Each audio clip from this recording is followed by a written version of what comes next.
আসসালামু আলাইকুম। আশা করি ভালো আছেন। যাই হোক, নেক্সট ভিডিও পর্যন্ত আমরা কিন্তু সবকিছু সরি ৫ ভিডিওতে আমরা সবকিছু কমপ্লিট করে ফেলাইছি। আই থিংক আপাতত আপনি আমাদের মানে আপনি নিজে আপনার বিজনেস ম্যানেজার ক্রিয়েট করতে পারবেন, ডোমেইন ভেরিফাই করতে পারবেন এন্ড আমাদের এড করতে পারবেন।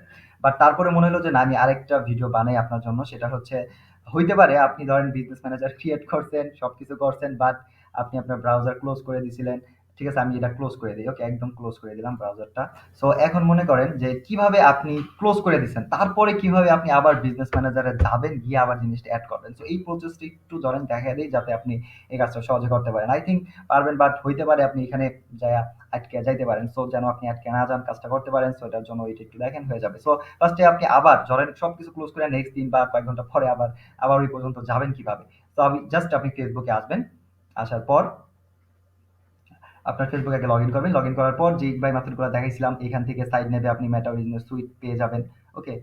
মেটা বিজনেস সুট এখান থেকে ক্লিক করে যেতে পারেন মেটা বিজনেস সুইটে, অথবা এখান থেকে এই যে টপ ন্যাপ থেকে এখান থেকে যাবেন, অথবা গুগলে সার্চ দিয়ে যাবেন ফেসবুক বিজনেস ম্যানেজার লিখে সার্চ দিলে এটা লিঙ্ক পেয়ে যাবেন, অথবা আপনি জাস্ট ফেসবুকের আগে জাস্ট সবকিছু কেটে জাস্ট business.facebook.com লিখে দিবেন।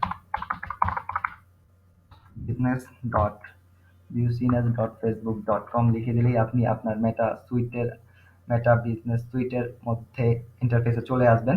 দেন এখান থেকে আপনার যেই পেজ অ্যাক্টিভ থাকুক না কেন, এখানে জাস্ট আপনি ক্লিক করবেন। ক্লিক করলে আপনার সামনে একটা পপ আপ ওপেন হবে। দেন এখানে আপনি জাস্ট একটু যদি স্ক্রল করেন, আপনার যে বিজনেস ম্যানেজারটা আছে, মানে এটা আপনি ক্রিয়েট করছেন, এটা পেয়ে যাবেন। সো আমি এখানে একটু স্ক্রল করি, দেখেন এই দেখেন স্পাইডার ই-কমার্স টেস্ট, এটা আমরা ক্লিক করছিলাম।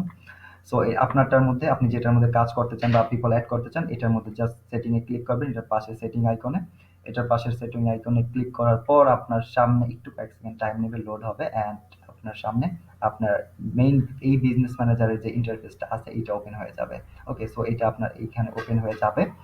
দেন হচ্ছে এরকম একটা ইন্টারফেস পাবেন। আই থিঙ্ক এটার সাথে আপনি আগেও পরিচিত, আগে ওটা দেখছেন। সো এই পর্যন্ত আসা হলো কথা। দেন হচ্ছে সেম প্রসেস। এখানে আসার পর আপনি জাস্ট এই যে ইনভাইট পিপল যে বাটনটা আছে, এটার মধ্যে ক্লিক করবেন। ক্লিক করার পর এইখানে ইমেল দিবেন। দেন হচ্ছে নেক্সট স্টেপে চলে যাবেন, ডান করে দিবেন। আচ্ছা, এই ইন্টারফেসটা কিন্তু একটু আলাদা। ঠিক আছে? এইটা যদি আপনি আর আগেরটা দেখছিলেন, ওইটা আলাদা। তো ওই ইন্টারফেসটা যদি আপনি যেতে চান, তাহলে যেটা করবেন, এখান থেকেও করা যায়, নো প্রবলেম।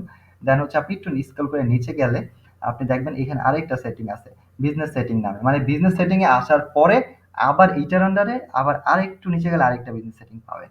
এইটার মধ্যে যদি আপনি ক্লিক করেন, তাহলে আরেকটা ইন্টারফেস, মানে এটার বিজনেস সেটিং এ যাবেন, বাট একই জিনিস, বাট একটু ডিফারেন্স। ঠিক আছে? এইটারটা আরেকটু সুন্দর লাগে, এটা ইন্টারফেসটা, এন্ড আরেকটু সহজ। আপনি যদি এটা এসে কাজ করেন, আরো আই থিঙ্ক আরো ভালো একটু এক্সপিরিয়েন্স পাবেন। ওকে, ইন্টারফেসের। সো দেখেন, এটা কিন্তু সেমই। আপনার এখানে কিন্তু মোটামুটি user, account, data source, bank safety, সবকিছু আছে। ইউজার, অ্যাকাউন্ট, ডাটা সোর্স, ঠিক আছে? বাট এটার মধ্যে একটু সুন্দর সাজানো গোছানো বা কাজ করে মজা আছে এটার মধ্যে। সো আপনার যেটা ভালো লাগে। সো দেখেন, এটার আন্ডারে পিপল, দেন ইনভাইট পিপল, এটার বাটনটা ব্লু। ওকে, তো এখান থেকে পিপল করবেন, ইনভাইট করবেন, দেন নেক্সট প্রসেস যেভাবে দেখানো সেভাবে করবেন। সো আই থিঙ্ক এটা একটু দেখা যাওয়াতে আপনার ভালো হলো। হয়তো আপনি ৫ ভিডিওটা তো মানে ক্রিয়েট করতে করতে একদম স্টেপ বাই স্টেপ আসা হয়েছে। সো ওইটা যদি পারেন খুবই ভালো কথা। যদি না পারেন, আপনি এই ভিডিও দেখলে আই থিঙ্ক আপনার এই প্রবলেম আর পড়বেন না যে কিভাবে এই পর্যন্ত আসবেন। অ্যান্ড নেক্সট টাইমও আপনি আসতে পারবেন। অ্যান্ড এখানে এসে যখন আপনি বুঝবেন, এখন হয়তো আপনি বুঝেন না বিজনেস ম্যানেজার কি, এই যে ফিচার গুলো আছে এখানের মধ্যে কোনটার কি কাজ, বাট আই থিঙ্ক এক সময় না এক সময় তো আপনি বুঝবেন। সো তখন বা আস্তে আস্তে আস্তে আস্তে দেখতে দেখতে আপনি জিনিসগুলো বুঝবেন, নো প্রবলেম। তো যাই হোক, আজ এ পর্যন্তই। ভালো থাকেন, সুস্থ থাকেন। আল্লাহ হাফেজ। আসসালামু আলাইকুম।